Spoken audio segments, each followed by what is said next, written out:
For today, in the name of freedom, we take the battle to them.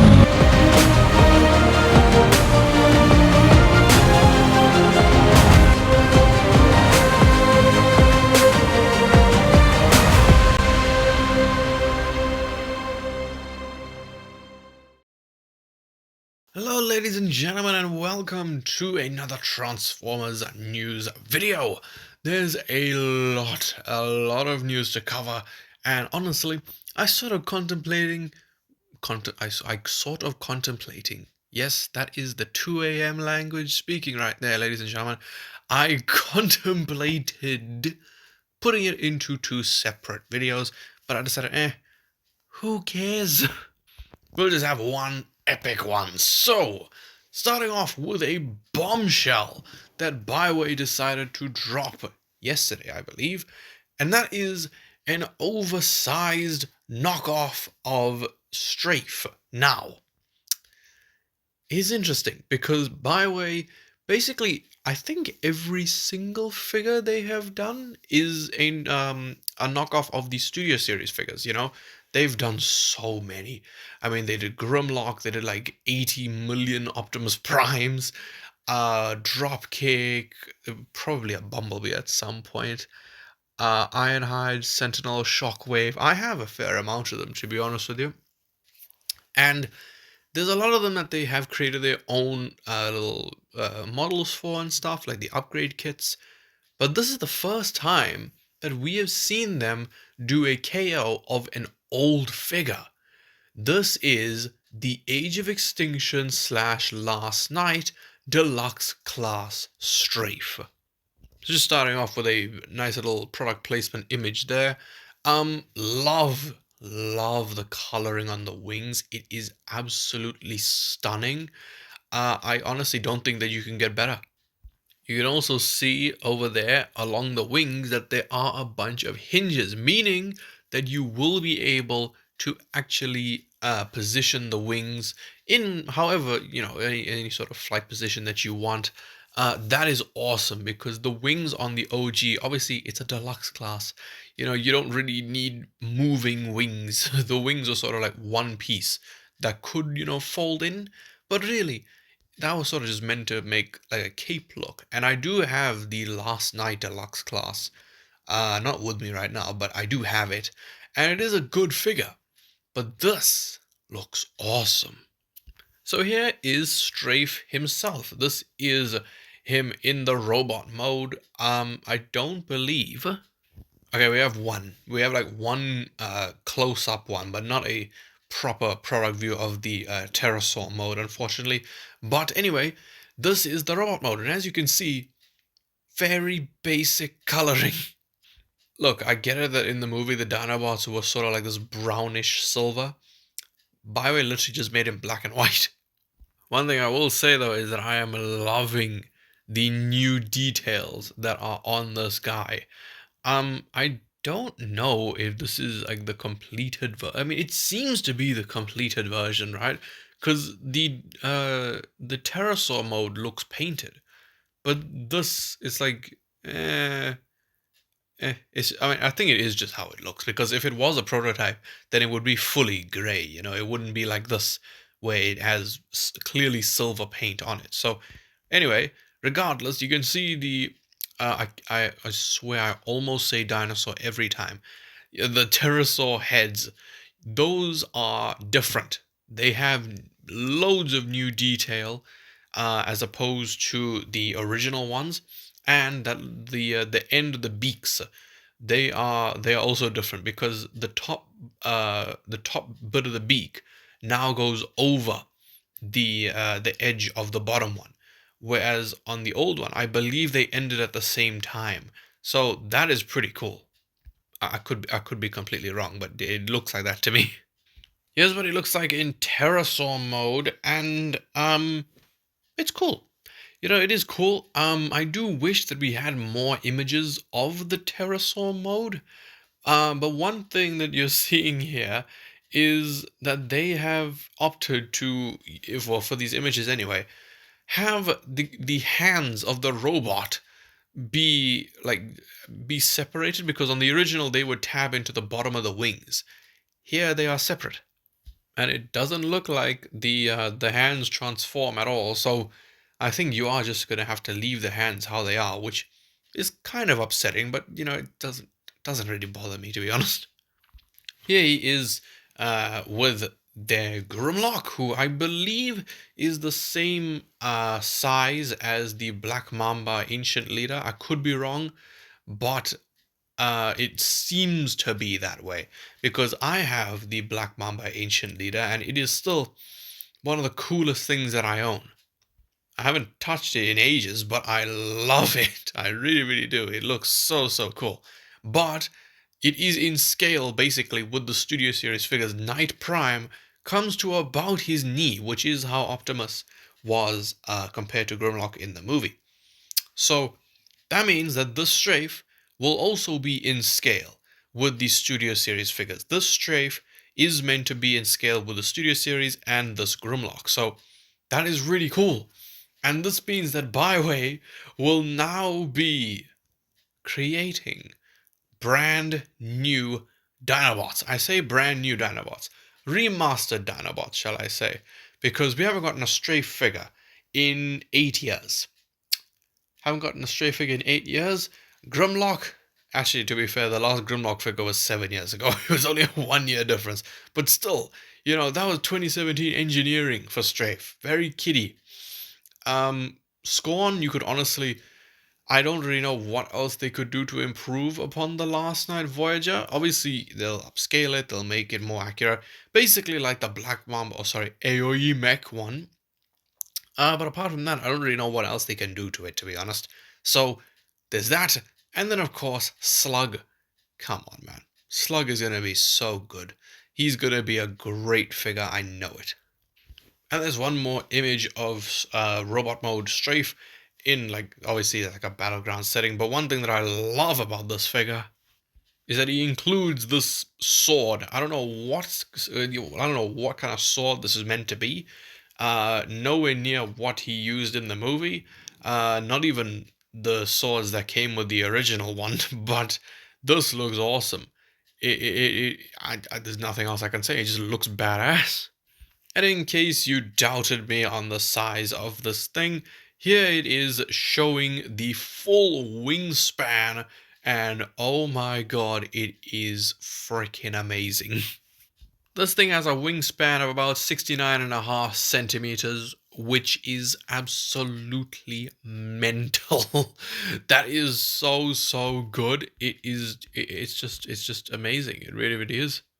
But I mean, yeah, that is pretty much it for this Strafe. Please let me know what you think of him down in the comments section below. And on to the next bit of news. We're gonna get some older ones out of the way. This is from last week or the week before. This is a third-party Rise of the Beast Bumblebee, which I'm very confused as to why this exists, because they already is a third-party Bumblebee from this movie. So I'm not really sure why we're getting another one. I don't know what company this is from. It might have been revealed in the last 2 weeks or so. But yeah, don't know why we're getting another one of these things.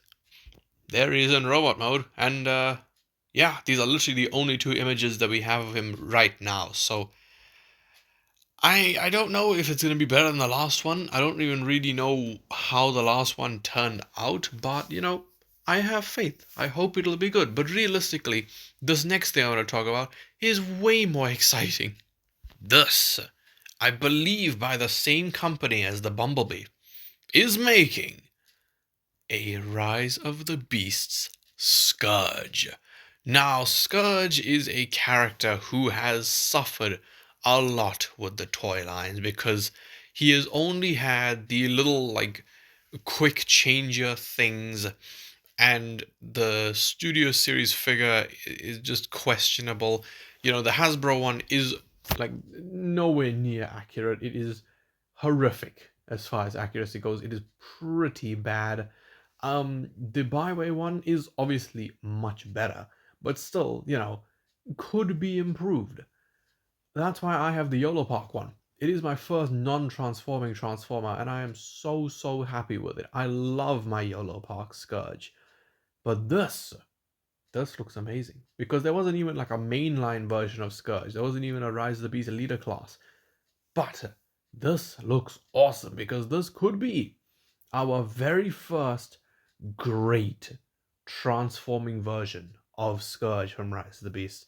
Dare I say, the definitive one.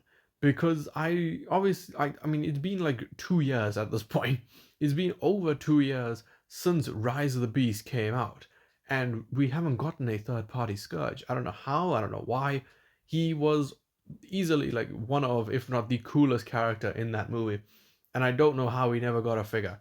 So yeah, I am very excited to see what this guy is gonna look like, and you best believe that I will be covering it as soon as the images drop, because man, Scourge needs a win. Scourge needs a win. So yeah, I mean, what do you think this company is doing, guys? Honestly, and do you think it's a coincidence that they did Bumblebee and Scourge at the same time? I think not. And one last very small bit of news is the news of a Legion's class Sentinel Prime. Now, I'm sure many of you have seen this Optimus Prime that was basically like the size of like a Coke can. Actually, not even. I think it was smaller than a Coke can. It was very small, and it was able to transform. And this Sentinel Prime, I don't know if it's by the same company, but it seems to be in the same scale. There he is from the back, and I mean, it doesn't look like he can transform, right? He just looks like a regular model. Bum. Yes. He does transform into what honestly looks like a freaking awesome fire truck. I don't know how they were able to do this. Look at this. Barely any panel lines. That's fantastic. I mean, even looking at it from like a top view, it really does look great. I don't know how they were able to do this or where they hid everything in the robot mode, but I'm really happy with how this vehicle mode is looking. Unfortunately, there's nothing paint-wise that has been revealed, but honestly, it's fine. We'll see it eventually. Sentinel Prime is a very difficult character to do color-wise because obviously he is, yes, mostly red, but there's also a lot of intricacies with the gray, with the white, with the patterns and stuff. So, I won't really be upset if they don't get the colorings to match 100% to the movie one. You just gotta make it look good enough to where people go, oh, that's Sentinel Prime. It just make it, just do a good enough job. But yes, you can see if this is the same Optimus Prime, that Sentinel is going to be bigger. Sentinel is going to be bigger. And I mean, I feel like the movie did show Sentinel being bigger than Optimus. I'm pretty sure. I mean, he should be, realistically. But yeah, honestly, I'm loving the scaling. And to be honest with you, I know people like this sort of scaling with Optimus and Megatron. They like Megatron and Prime being face to face, like eye to eye. I like the scaling to be more like this. I want Megatron to be way bigger than Optimus. Well, they maybe not so big, but still, like this scaling I think is accurate. Swap out Sentinel for a Megatron of the same size. I like that scaling. So yeah, that was completely useless information. But I don't know. I just wanted to say whatever was coming to my head at the moment. It's just how I felt. But yeah, let me know what you guys think of this new little Legion class transforming Dark of the Moon Sentinel Prime. Coming in with some YOLO Park stuff. I say some, it's only this one.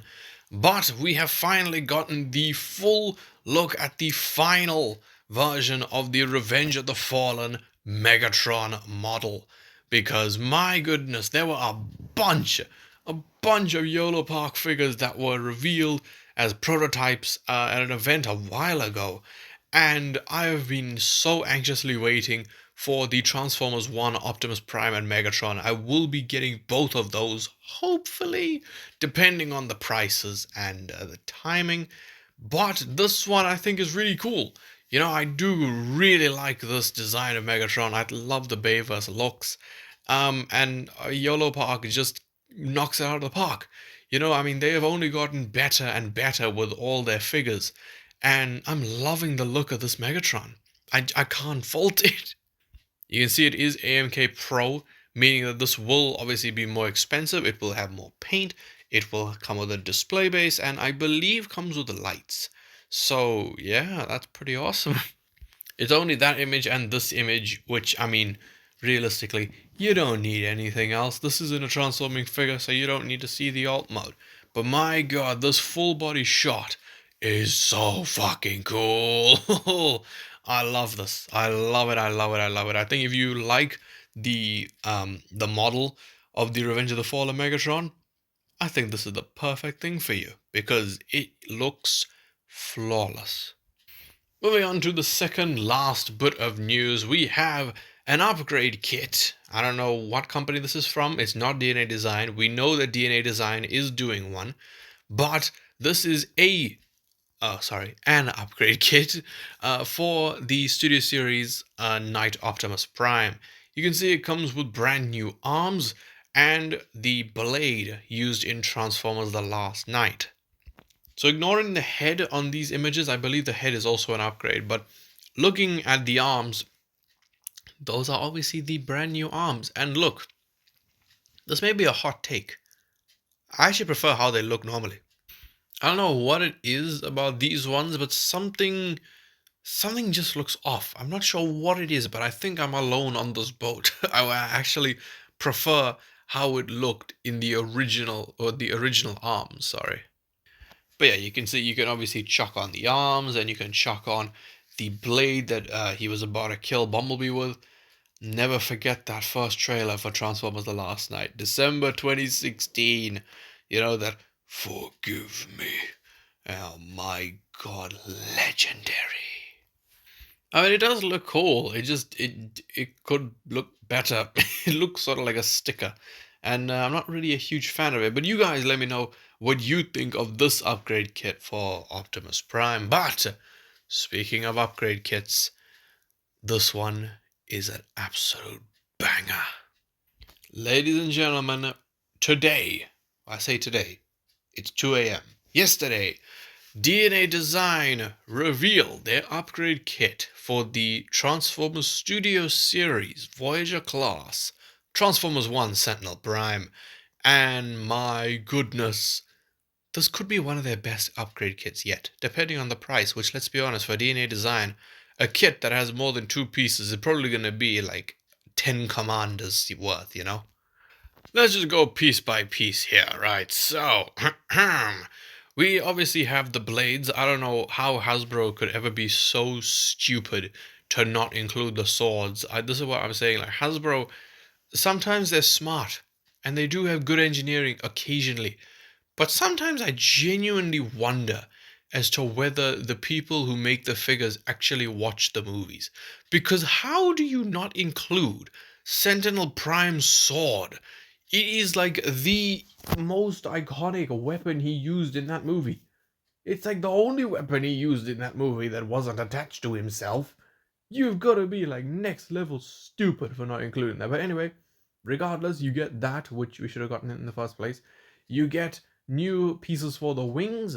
You get a new piece for the chest and the T-Cog. Show that off, later on. We get a better version of the shield that the figure comes with. Now here, I won't really blame Hasbro. You know, the shield I think is fine, but obviously this one just makes that one look absolutely pathetic. But this one looks great. Love the shield here. You get some new attachments for the battle mode, and you get you get the jazz accessory. You got a jazz accessory. I'll get to that just now. There's also some bonus pieces, which I believe is like the people who pre-order it or something like that. I don't know what these pieces are, so I can't give you that information right now. I'm very sorry, but who knows? Maybe it's something good, maybe it's something crap. So here we have Sentinel on the left, that is the OG, and the one on the right, which is one with the upgraded kits. So, some things that I immediately sort of notice is the feet have changed. Obviously the attachments on the wings have changed as well. I can't, they look the same, but the yellow bit in the middle of the chest is also definitely different. But I'll get to that later. But really, who cares about the mini things? This is what you are here for. Look at the glory that is the upgraded kit. The upgraded kit. Fucking hell, I messed up that sentence. That would have been so cool. The upgraded version of Sentinel Prime. That is absolutely killer. I mean, just look at it. It's beautiful, man. It's stunning. Oh my god. I love the new feet. I think the new feet are fantastic. I love that the cannons on the legs are now a different color. The wings, of course, I don't know if I don't own the figure, so I don't know if you can actually position the wings like that. But the wings positioning is different. The shield is obviously different. He has the sword now. And as far as that goes, I think that's all the differences I can see. But yeah, man. There's how they all store in vehicle mode, and I mean, let's be honest, who is keeping Sentinel Prime in vehicle mode? Like, what? No one. Like, he didn't even transform in the movie, so there's no point in even talking about this. But still, even in vehicle mode, it looks pretty cool. I'm not gonna lie, it does look really cool, and it works as part of the vehicle mode too. I mean, come on, man. That is so cool. That's awesome. Now he looks complete. This is how Sentinel should have looked in the first place, damn it. Honestly, I'm looking at these product shots and I'm just thinking, how much is this gonna cost? This is gonna be so expensive. DNA design is like so unreasonable with the pricing. But you know, that's gotta be like one of the coldest promotional images I've ever seen. That is so cool. But this is the probably the most exciting of them all, and that is that yes, he comes with Megatronus Prime's T-Cog, and I believe the yellow bit was the separate piece. Although looking back at it, it was blue, so maybe it is the same piece. But regardless, you can put the T-Cog into his chest. So my best guess is that that yellow piece in the center remains the same, but you actually change that blue piece behind it so that you can now attach the T-Cog. Because man, that would have been so cool if that was just like there was just a thing there for them to use, but no, unfortunately. But yeah, this is probably my favorite thing that he comes with other than the sword. I think this is an amazing idea. I love this. Thank you so much, DNA Design. Okay, actually, forget what I said earlier. This is the coolest product shot to ever exist. That is awesome. That's exactly how he looked in the movie. That's exactly how he looked in the movie. But here is the jazz accessory. Now. Oh boy. Okay, so this. I have heard from everyone who owns this figure that the only way you can split him in half is by unscrewing it and sort of messing around that way. So, my guess is that you can unscrew the crotch section maybe and replace it with a new piece, which, is able to be detached. And much like MPM Jazz, he does come with a severed spine bit, which I think is just so badass. And honestly, the fact that he couldn't be split in half originally is so upsetting because that is one of the best scenes in Transformers history. That entire like Sentinel death, Orion death, Rise of Optimus Prime, Megatron, the best scene in Transformers history. But this scene is like just for recreative, for photography, you needed this ability. You needed Sentinel to be able to be split in half. And I'm so happy with this. I'm very, very happy. But yes, ladies and gentlemen, that not only concludes the Sentinel Prime segment, but I believe that is all the news. Okay, it does. I just had to make sure. But yeah. Please let me know what you guys think on everything that's been going on down in the comments section below. And what do you think of all of these figures, upgrade kits, what will you be picking up? Just please let me know down in the comment section below. And if you did enjoy this video, then please leave a like, subscribe, and goodbye.